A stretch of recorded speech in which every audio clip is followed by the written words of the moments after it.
A small mountain of colorful board game boxes. There are numerous types of games for all ages.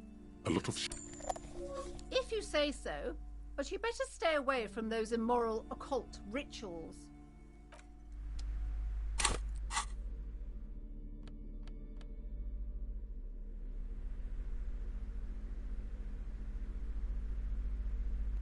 Large letters on the front form a title, Wirral. The colorful box is illustrated with bucolic vistas. The cover art also features odd-looking humanoids, some short, some taller, some with pointy ears, others with ephemeral wings.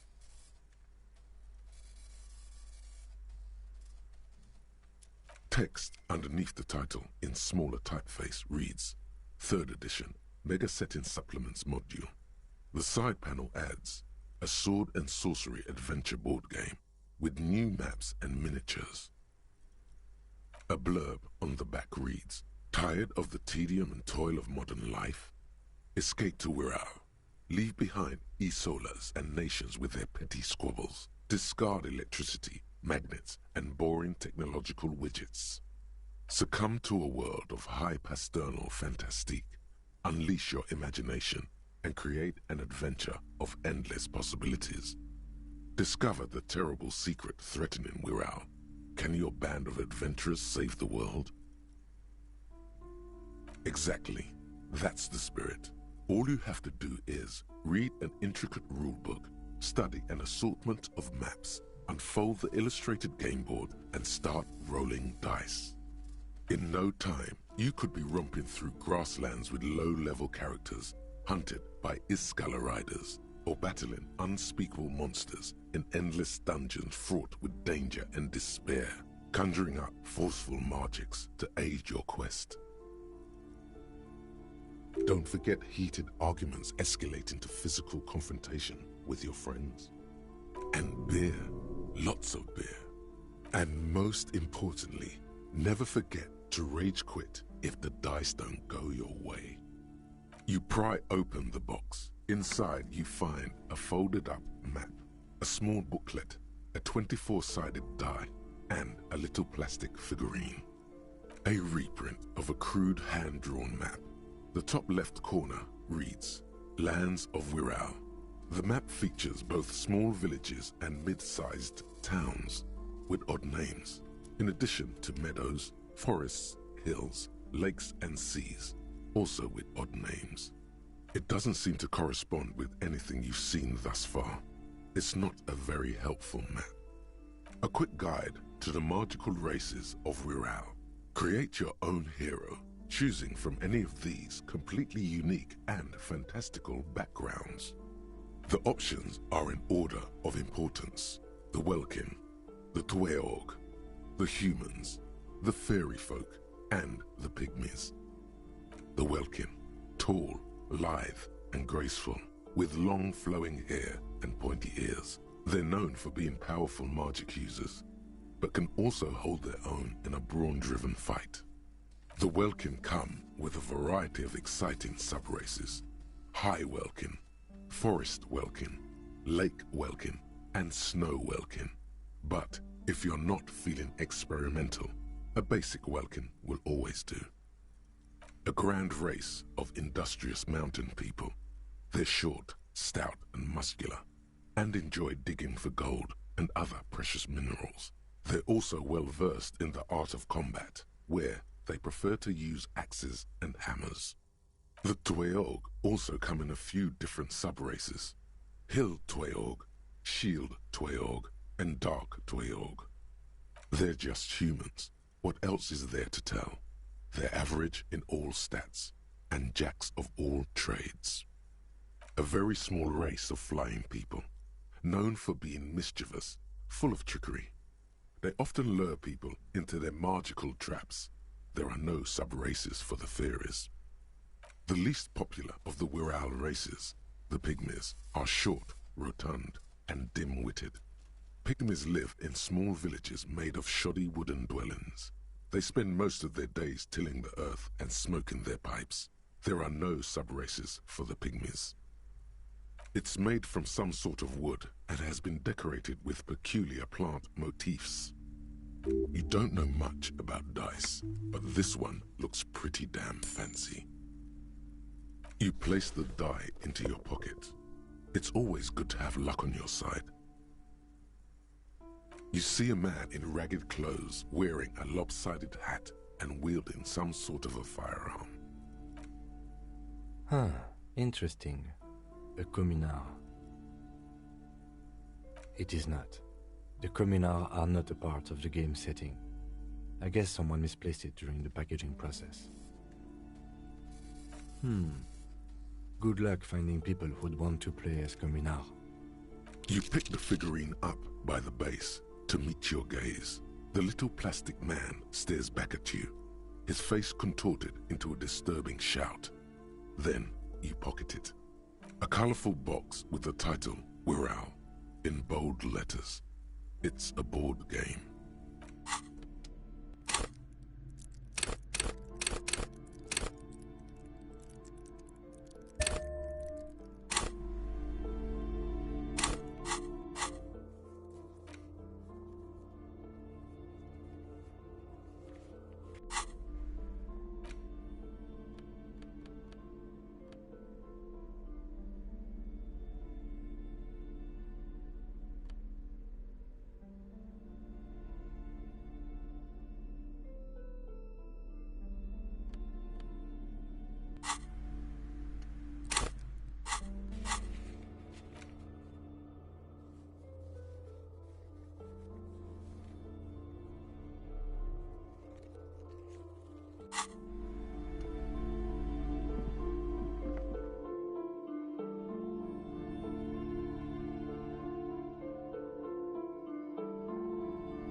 once bright mural towers above you, saying, Feld Electrical, R&D.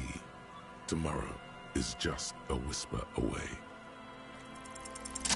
Suddenly, there's a sigh, carried on the molecules around you, moving, flowing from high pressure to low pressure, like that of a woman emptying her lungs. She wraps the collapsing stone box in front of you in her breath, flowing through it.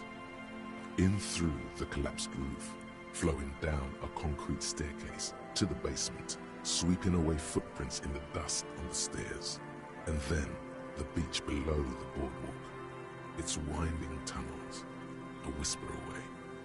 She's down there. Okay, why?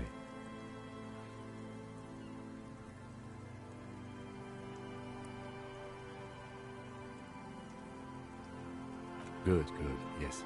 Cold spells. So basically your hangover is telling you she's down there?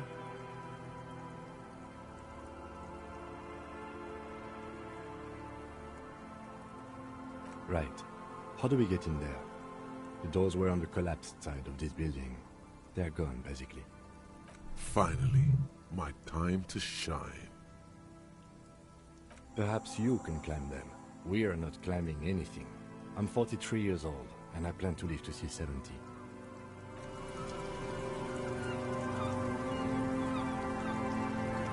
A rusty ladder leads to the rooftop. Some of the rungs are missing. Yeah, that doesn't look good at all. The distances between the remaining rungs are rather wide. You'd have to use the mounting brackets. However, they seem corroded and the peeling rust is razor sharp. In addition, the first rung is going to be tough to reach. It's what, 3 meters above the ground, and you're 180?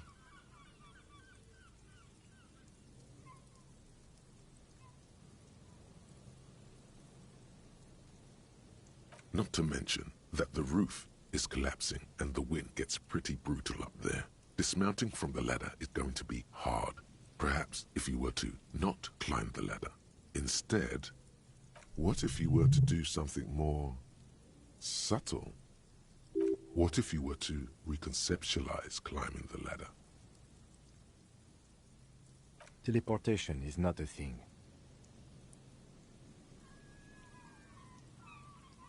This really has nothing to do with adventure. We are dealing with basic physics here. Oh yes, it could hurt. A lot.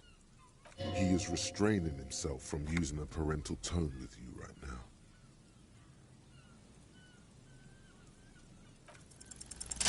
All you need to do is close your eyes and concentrate. Darkness enfolds you. You can feel the distance between the bench and the first rung of the ladder. All you need to is... Zoot, zap, pow, crinkle. It's like magic. You feel yourself disappear, your atoms fading out of existence. Oh my god, I can't believe it.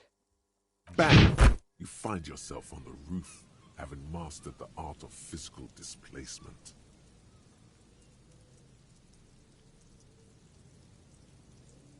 You know, for the record, you didn't teleport there. You just climbed the ladder with your eyes closed. The wind at the top of the building starts howling loudly, blowing away the lieutenant's voice.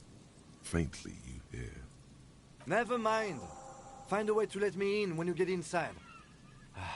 Don't go adventuring with a backup, especially if we think the suspect may be hiding here.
Suddenly, your entire body is paralyzed. Aggressive white noise fills your skull. A strange pain like you've never felt before. The static overcomes you. The darkness takes over as you feel yourself slipping into an unknown new state.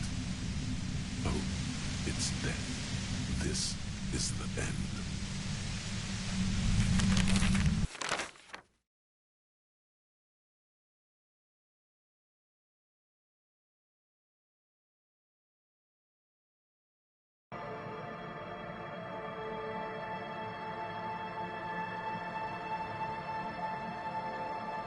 Cocked up.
Two rusty metal plates that slide apart form a crude door.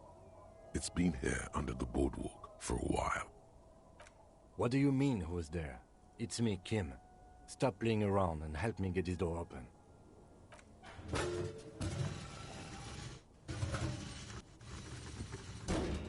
The doors seem to be on rails, but they've gotten jammed. You grab a side and put some strength into prying it open. With the help of your partner, the two metal panels slide open with a creak. Huh. I hope no one dangerous heard that. After you climbed up to the roof, you mean? There's a maintenance entrance under the boardwalk. It's next to a drain pipe, possibly a storm drain. It was easy to miss before. He's quite proud of himself.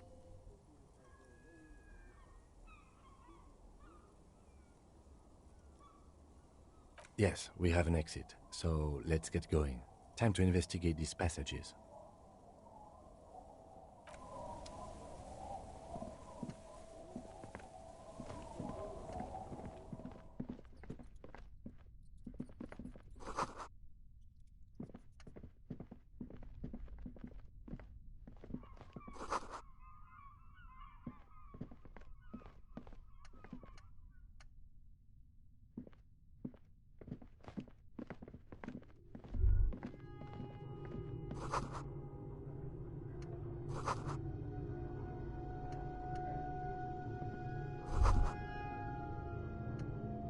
Could this have been the killer's hideout? And this narrow window, the point of origin of the shot that killed the mercenary?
This does look like an embrasure, a slit made for shooting out of. Outside the window, the day is clear and as mild as can be in early spring. It's a great place to hide, certainly, but there hasn't been anyone here in ages. Indeed, no one could get a clear view. Well, at least we've been thorough. I like thorough. The lieutenant's voice betrays a slight disappointment, which he glosses over by reasserting control.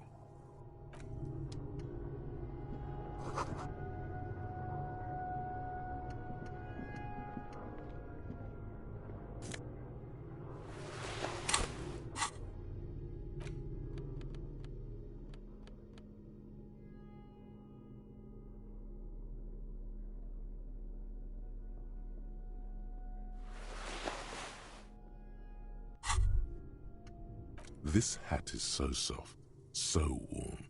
It wraps around your head, and your mind tingles with all manner of socio-economic theory. Kraz Mazov would have worn this, Yushenka. Mazov knew where to cook those thoughts. That's why it bears a Mazovian logo.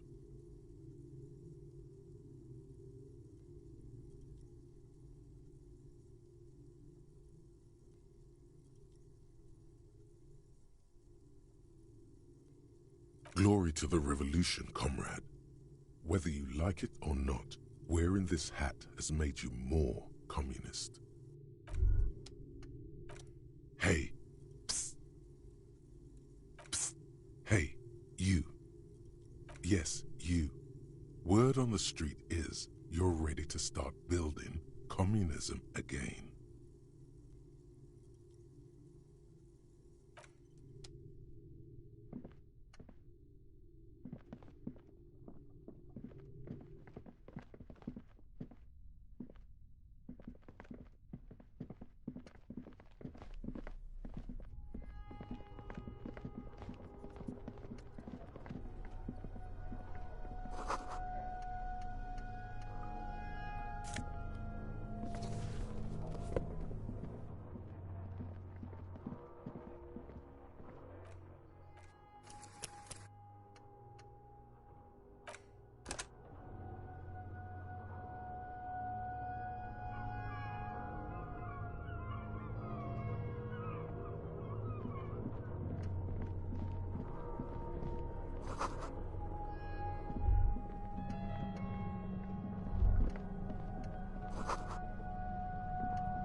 There it is again, like a swarm of hornets buzzing under your scalp.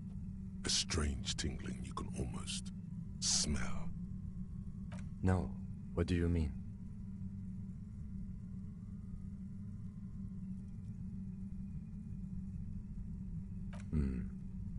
Either way, we ought to be careful. There were footprints back there, and I'm pretty sure they were fresh. Looks like our suspect. If she's in here, we need to plan our next step carefully. Once we detain a credible suspect, who knows what the Union and the Wild Pines will do? We'll set in motion events we have no control over. You will upset the balance of power in Martinaise. The deadlock between the company and the Union will destabilize. This part of town is a fine clockwork puzzle. Disturb its peace, and it will start breaking down uncontrollably. Keep calm. Go over the whole situation in detail.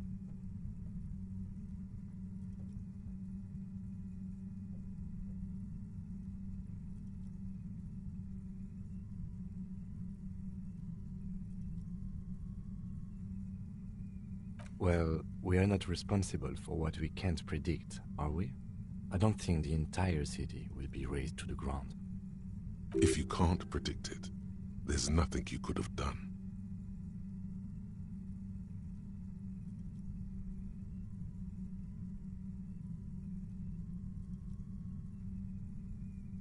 I think I see a cavern. Maybe more cellars? I think we've been careful enough. We still have the element of surprise. I wouldn't be so sure. You haven't exactly been sneaking. Or maybe not. Either way, once we go deeper, there will be no turning back.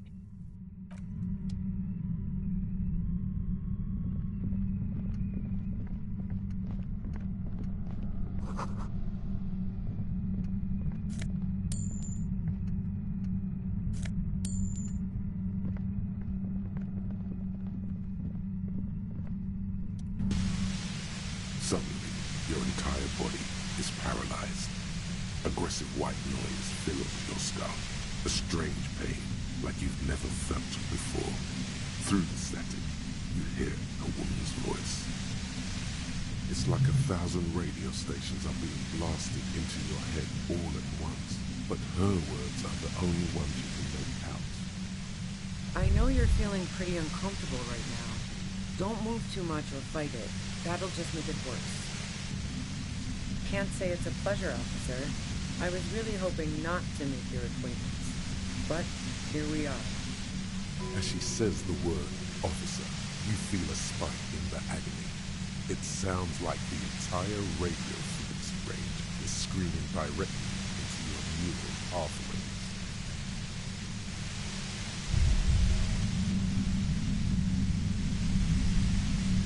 You feel something in your chest, an unnatural pressure. It's spreading to your left arm, your jaw. Yeah, screaming isn't happening on account of extreme shortness of all you feel is